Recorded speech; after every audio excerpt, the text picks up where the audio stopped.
These are all the real food ingredients that provide your body everything it needs to build size and muscle. Now, let's get it faster.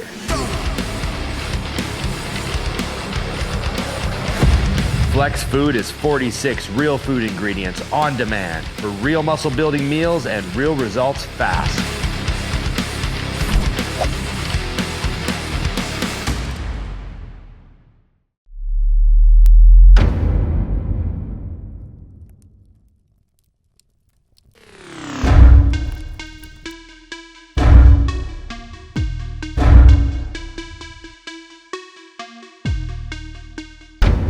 Let's move to the next topic, guys. Dr. O'Connor, you've stated previously that there is no safe way of doing steroids.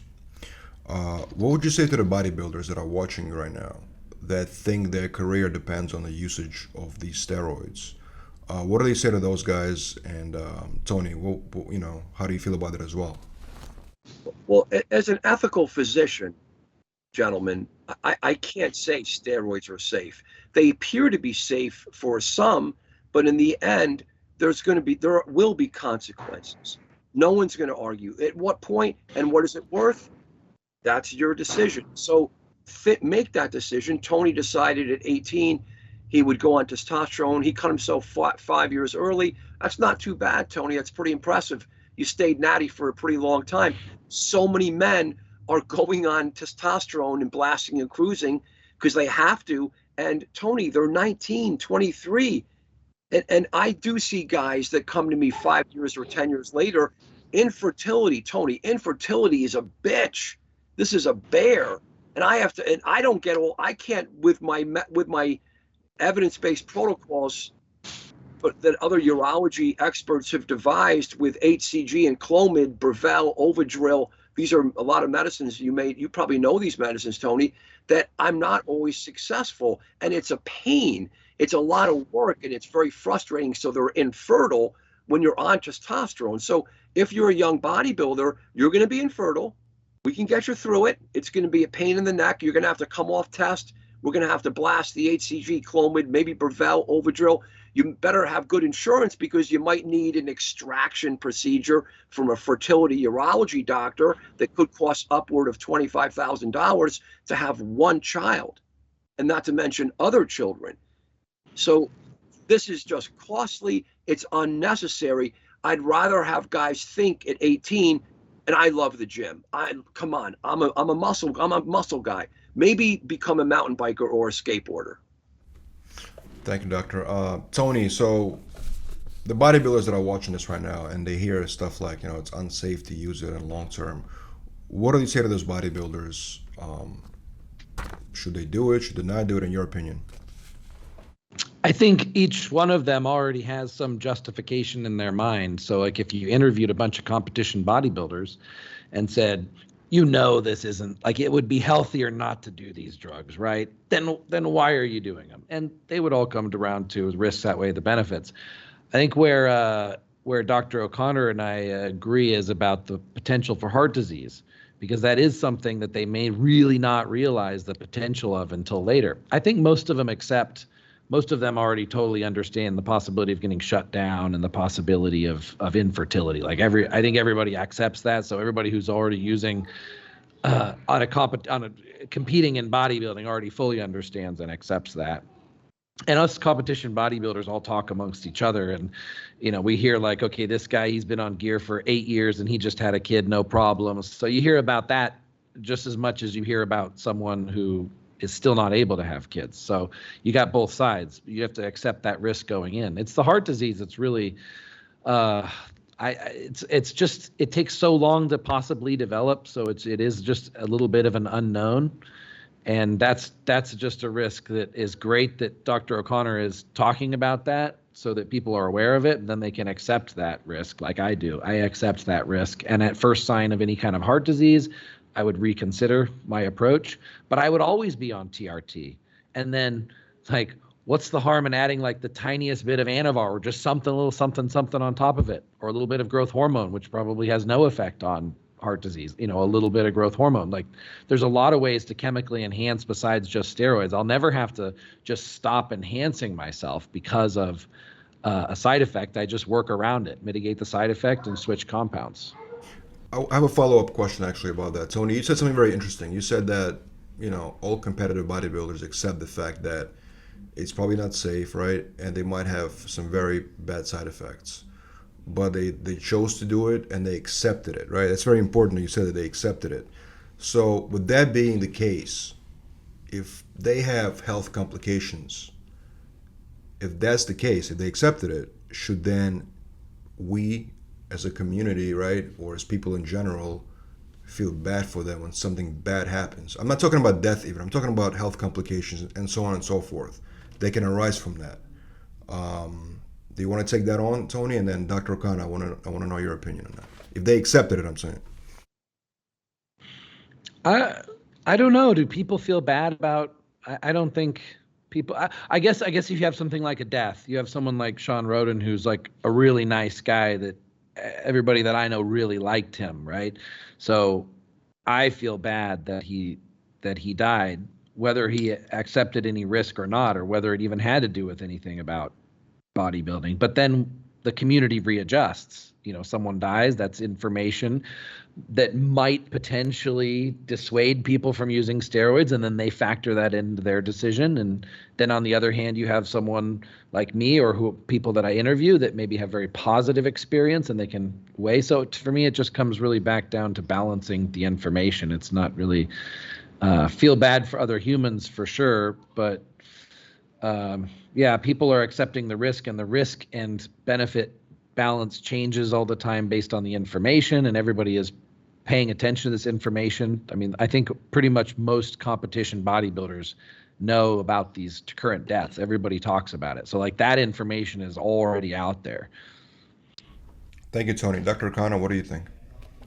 Well, I mean, as a physician, I see, from heroin users, obese people, people that have smoked, they drink too much, and we're people, we're human beings. No one's perfect. So when something bad happens to them, of course you don't ever wag the finger.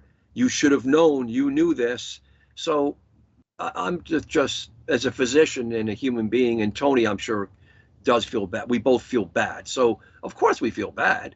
But again, it's educated. We agree. We all agree. Education is paramount. And how many guys on my channel that I just see, Doc, because of you, because of the openness, and because of this channel and the comments, thank God they're not censored. I don't think. They've took a few videos down just randomly. I don't know why, commercially, but they don't censor me. And men have said, I'm staying natty, Doc, because of the interaction that I see here. They make an informed decision, Tony, informed consent not to do it. So we're winning. So it is education and informed consent. Obviously, we're only here doing this because there are benefits to steroids, muscle growth, libido. I mean, people that don't do steroids don't know this. Everyone knows you get big and strong. And then the reality is you're not going to be Ronnie Coleman. I don't care what drugs you take because the guy's a genetic freak and he's a superstar, right? Ronnie, look at his back. His back's broken, not from steroids directly, because of all the lightweight, right? Of all his lightweight baby. So, that's an informed consent. And Ronnie doesn't feel sorry for himself. What an incredible man. So people have to know the consequences. And it's working. It is work. I think this is a great thing. We're education. Thank you, Doctor. Next topic. Tony, you've claimed in the movie Enhanced to the Max, that one day performance-enhancing drugs can potentially help build exceptional physiques with little or even no training. Can you explain that, Tony? And Dr. O'Connor, is that physically possible one day with the use of those PEDs in the future? I hope not, because I love to train with or without steroids. One of Dr. O'Connor's quotes from one of the movies is, I think it was in one of our movies, was like, why, like, people take steroids because they love to train, right? Yeah, that's oftentimes the case, but there also are a lot of people who want to take steroids to look good, and like training isn't like their priority. So there's that too. Sometimes I take them because I like to train, because honestly training natural is just not very appealing to me. Like you just don't get as much of a pump, you just get tired faster. I just don't feel strong and superhuman. But when I'm on performance enhancing drugs, I'm in the gym, it feels really good. Like it amplifies all the good feelings. Instead of like a painful process, it becomes a pleasurable process to train, right? So I like training on gear because I think it's really, really worth it for me. I forgot the question now. I honestly started going into thinking about how good it feels to train on gear. The question is, like in the can gym one getting day a pump. can one day steroids allow you to achieve great physique with very little to no training? Yeah, well, I mean, obviously someday, right? If it's 200 years from now, that's going to be developed. There's no question it's only a matter of time. It's just like how long until we get there. Just knowing how lazy people are, like in general, I think that people will take whatever magic pill comes out to give them an amazing physique without working out, and you'd see a lot less people working out. What I do at the transformations is I can get someone's physique just improved so much in such a short period of time that they can just coast on that physique. So they don't have to, work so hard to maintain it, but nothing is permanent. Like everybody says permanent muscle or permanent this, like nothing is permanent. The body will always try to get back to homeostasis, and its natural state is not being in exceptional, beautiful condition. Well, that's very interesting what you said. A magic pill, right? Essentially, you take a pill or a substance and allows you to build a muscle. Dr. O'Connor, what do you think about that? Do you think that can ever be Yeah. possible? Like Tony said, with in the future, I mean, I don't really like the word lazy for people, but can't say I haven't used it. I mean, we're just human beings just trying to get through this crazy thing called life. So we got a lot. We're not perfect. So who doesn't want to not maybe go to the gym and train beyond the pump and stuff when you're on performance enhancing? That's the whole high, right, Tony? It's an incredible high. It's a body, it's really a sense of perception where the feedback from the pump muscles and the strength and the ego and the turn on when you're on performance enhancing drugs. I almost forget the question too. That it's just incredible. And that's why it's amazing, and people do it and they take the risks. Is it worth the risks? I just want people to ask that question. And can you do it safely? Number one, you'll be shut down. Number two, if you're super, super, like Tony said, if you're bright, if you care, if you have the resources, you mitigate the risks? You definitely can. I don't agree with it, but it's harm reduction. So blood pressure, A, B, C, D, right? A, B, C, D. A, hemoglobin A1C. There's the sugar. Maybe take metformin, maybe watch the sugar. B, blood pressure, a host of medicines. Tony, you're not a doctor, but you're a medical expert as far as a chemist perspective in knowing the agents, and everyone's talking about ACE and ARBs. But if you're African American, that's not going to work for you. It's calcium channel blockers and diuretics, because I'm a physician. I mean, ACE inhibitor is useless for some people, could actually hurt them. So I forgot the question too. I get so crazy into feeling great. So, I think there can be. I remember the question. I think in the future there will be a magic injection or pill, because it's going to be one of these messenger RNAs where it changes the DNA. And yes, we will have it. Okay, that's very interesting. Kind of sounds like science fiction. So if that does happen, it's a question for both of you, because you both like to work out, right? And even if you do it enhanced, you still doing it work, right? So, Tony, would you want a pill like that to exist? Because wouldn't that completely eliminate the gym then, and essentially, completely undermine all the hard work that people do in the gym? Or are you for that because it's still making, you all for making the life comfortable, right? You for quality of life. So would you be pro that or against it? Well, it's the end of an era. The reason why people usually lift is to get the body that they want. And so if they don't need to lift to get the body, then I think we're going to see less lifting, which is too bad, because the lifting feels so good. So like future generations might miss out on this huge benefit, the same way that our generation might be missing out on some huge benefit of things that existed before technology. Just, I mean, even like human interaction and community and all these things that were so much more fulfilling before. So yeah, times are going to change, and I think it's sad the future won't have this, training to get, and the technology now is enough to where we can build quite a lot of muscle so much easier than we could 50 years ago, right? Or 100 years ago. I mean, like, just performance enhancing drugs alone can build so, and then now we have growth hormone, insulin, IGF, and so, yeah, I mean, not that these things don't have side effects, but, you combine all of these things together, and it's pretty insane at how fast the human body can build muscle. It's kind of like a magic pill. And when you see with some of these transformations, and a lot of these I've done that have never been published, but I do these transformation on people, they do build so much muscle so fast that they're like, I'm good. I've reached my goal.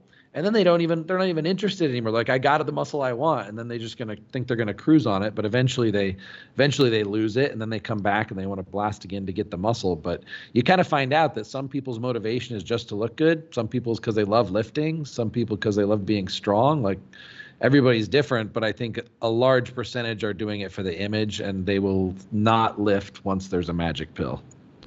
Dr. O'Connor, would you agree with that? And also, would you want such pill to actually exist one day? Yeah, well, want and reality is two different things. So it's going to happen. And Tony brings a good point up that, go back before the pandemic, and now I'm doing this all day long, and I miss my social interaction. And remember the days we had those little phones on the wall, right, from the 50s and 60s. I mean, now you have everything. There's a lot of more anxiety, social anxiety. So the pill will come, or it won't be a pill. It's probably going to be a monoclonal antibody. Tony knows that, some injection or something that, again, alters the DNA and stuff, and it's super expensive. Who's going to pay for it? What's the accessibility on it? And then what does it do? It will be amazing, if the Jetsons, right, where you can just burn off the fat and have these beautiful people, and everyone's going to be gorgeous they could make their faces aesthetically pleasing. They could make any body part sexual and whatever that is for their culture or for them. And you're going to have all this. So with that will come neurosis and some type of adjustment and suffering. So it's going to come. But I think the guys like us from the old day, we like to use it to play with the toys in the gym, to pump in the gym, to move weight, to feel great, to interact. And that will be sad, but will it come at what cost? IGF, insulin, Tony's mentioning all these amazing growth factors all at once. It's, again, I just want people to think beyond the great part, the great stuff. What's it going to do to your heart, your testicles, your prostate? I mean, again, Tony's very young, but he's not a fool. He hopefully you're taking prevention, Tony, and when something, God forbid, happens, which as you get older, things happen anyway. Getting old is just terrible. So I'm looking into real anti-aging, which is a scientific, just minimizing the chaos. Very complicated. Well, that was great, guys. That concludes our debate for today. I just want to have one question for both of you. And thank you so much for participating in this, by the way, and keeping it, civil. I appreciate that. Last thing I want to ask you guys, is there anything that you guys respect? Because you have obviously different point of views when it comes to bodybuilding and performance enhancing drugs, but is there anything you guys respect about each other's opinion? Tony, you can go first. Yeah, so, Dr. O'Connor and I are adversarial on some of these issues, have opposite opinions and approaches, but we got to remember that 99% of doctors would never even step outside the mainstream to even entertain the benefits of using performance enhancing drugs. And here we have an actual doctor who has experience with it, who he's not anti-steroids, but he's pro-steroid responsibility and education. And that's, that's a pretty rare thing. It seems like it's more common than it is, because now Dr. O'Connor's risen to a level of fame and a lot of people are seeing him. So you sort of feel like doctors are more on your side now, but they're not. When you go to, like I mentioned, Kaiser or any of the other places, they're just so anti-steroids, they don't even entertain it. So, I think we see a lot of the side effects coming also because you tell your doctor you're on steroids and you get this lecture about stuff that's ridiculous. It's just not even on helpful. It's just negativity. And so you're like, okay, I'm not just telling people, just don't even tell their doctors anymore they're on steroids. And then what happens? Now their doctor doesn't even have all the information to give them proper medical advice. So I think Dr. O'Connor hopefully is letting other doctors know that, hey, that he's reached a level of success by being more honest and learning about steroids, and that maybe they will also, and it'll have a trickle down effect to the whole mainstream. Thank you, Tony. Dr. O'Connor, anything you respect about Tony's opinions and his views? Yeah, thank you, Tony. Tony, I think I wasn't really ready for this today. I thought Tony was going to be a little more wild and wacky and out there, and I guess I had the gloves, the gloves on the side here. I never had to put the gloves on, so thank you, Tony. And look at this. I can't believe it. Tony's actually, I mean, I know Tony still seems like a wild guy, and people always ask, is he a doctor? You're a JD, you're a doctor of law. And it's kind of a funny, you're a marketing genius, Tony. So this is a positive thing. I mean, you're a marketing genius. It's unbelievable. Obviously, look what you've done in your life. So I think there's more similarity to us that we agree today. If you take the Venn diagrams and you kind of look at what we colored in together, steroids are incredible. They're being used widely. Physicians, unfortunately, are it's cringy. It's a non-scientific word. It's embarrassing because that's hurting people. If a doctor has an openness to a patient for harm reduction, and we're educated, but I'm doing articles, Tony, you know that, with Dr. Bonacaz at Wake Forest University with the Department of Endocrinology. Shout out to them. They took me under the wing, and we did some massive articles already. So doctors are opening up, younger doctors, Tony, that have used some steroids maybe too, because they see the positive, but it's about the reality of being protective and harm reduction for the negatives. And Tony, I don't want to be some kind of a jackass. You're doing great. You're coming right along. You're maturing. You're getting older. You have that adorable daughter running around there who clearly adores you, and you seem like a great dad. It's like you can't fool looking at a person and their dog. If the dog cringes around them, that doesn't lie. Your daughter loves you. She adores you, and you're good with her.